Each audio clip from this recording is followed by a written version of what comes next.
Hi, my name is Linda Cullum, and I'm inviting you to come on a little journey with me. A journey of the history of the Pilgrims and the Mayflower.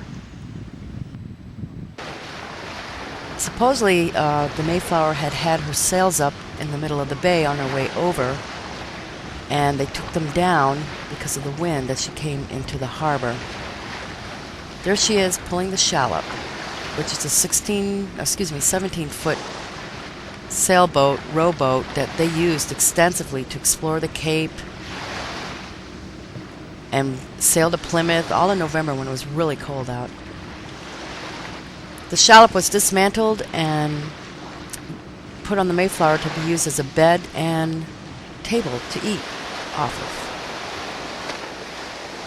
The Mayflower was 90 feet long, 180-ton trade ship. Oh, there we are.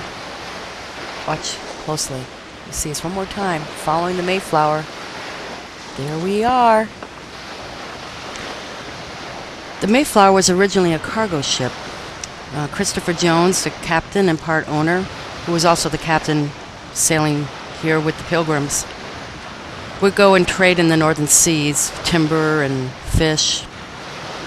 And then he went south for wine and spices. It was a really great day, this day here in Provincetown Harbor. Let's listen to what's going on out here. Like everything in life, we expect a great thing to happen, and then it comes and goes in a moment.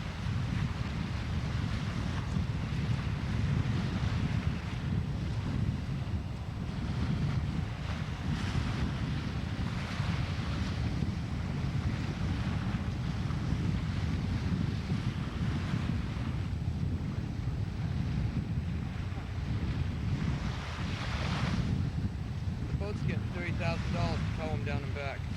So, can you imagine that's pretty expensive.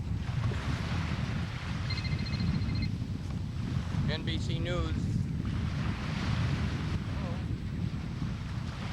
Hello. How you doing?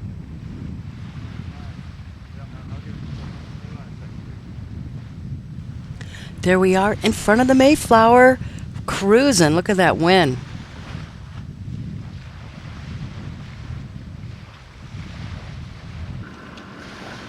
Lots of fanfare, lots of people. An exciting day in Provincetown. There she goes, heading towards town. The Mayflower II that we're looking at was built in 1957.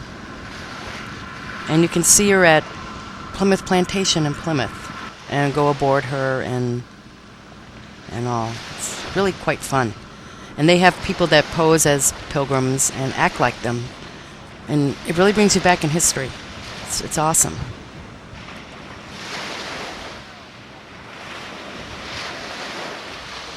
So you may be wondering why I was so interested in the Mayflower coming to Provincetown. And it's because I've been working on a CD-ROM on the history of the Pilgrims. And some of that is completed, and you can see more about that at historyofthepilgrims.com, my website. I decided to pursue this venture after completing my sailing CD-ROM on learning how to sail, which you can also see at learntosail.net. Just a little plug for my work here. You can't beat it. Sailing in history. Sailing a gorgeous Cape Cod Bay and going to Plymouth Plantation for research. It's the best. At the time I was living in Truro, which is where they saw the first land, which I'll get to a little bit down the road here, a little more history. Now you see a whale ship coming out, and then you see us to the right in the little Trusty O'Day. I have to tell you, it's so much fun to sail in Provincetown Harbor and ride the waves that the whale boats make with the sailboat. It is like to die for. So much fun.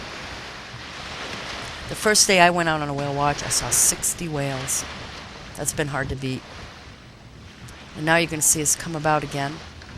Beautiful tack, following the Mayflower, which was really, really fun.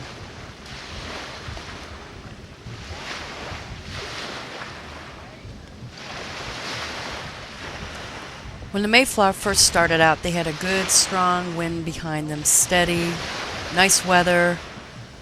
Didn't last too long, though. After that, they got into the horrible storms, which just really were consistent for the rest of the journey. The winds just tossed the ship back and forth, and at some point she was even just drifting, at the chance of the wind, which of course made many people seasick. And the first death actually was, there were 2 deaths and a birth coming over. The first death was a crew member who got really ill, seasick, and was tossed overboard because he died. And then one pilgrim fell into the water and was rescued. He caught the halyard that was hanging in the water and pulled himself up. And then one other death was another person succumbing to disease, and then Steve Hopkins' wife, Elizabeth, gave birth to a little baby, which they named Oceanus. Now we see the Mayflower II going closer to the harbor, and what you see there in the background is the Pilgrim Monument.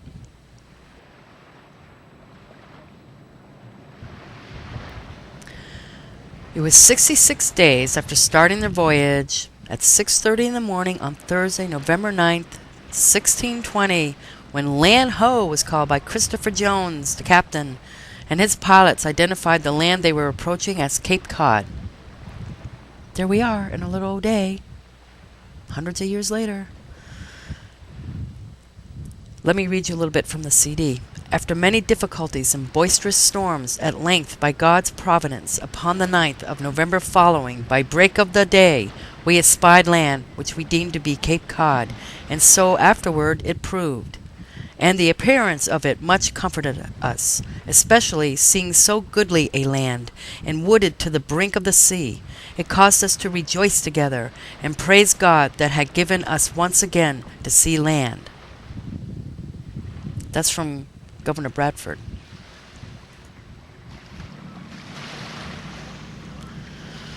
Well, now we look at the Mayflower, and she has completely turned around and has anchored. You can actually see the anchor rode off the bow. And what a beautiful shot. The Mayflower there with the Pilgrim Monument behind her. Just beautiful. Here's a view from our bow. We're going to go in a little closer here to the Mayflower. Being such a rough journey, the people were in really poor condition when they landed.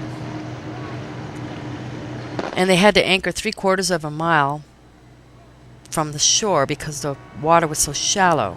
And this would cause many of their people to get colds and coughs, since they were forced to wade a bow shot or 2 in going aland in the freezing November weather.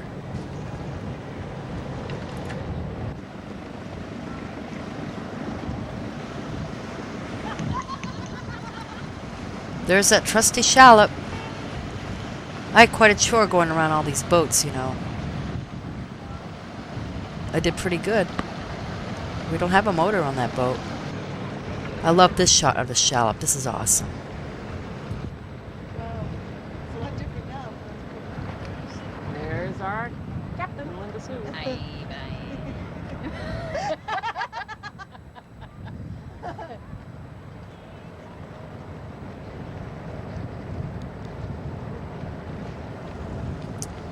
All silliness, but look, there's a holy picture.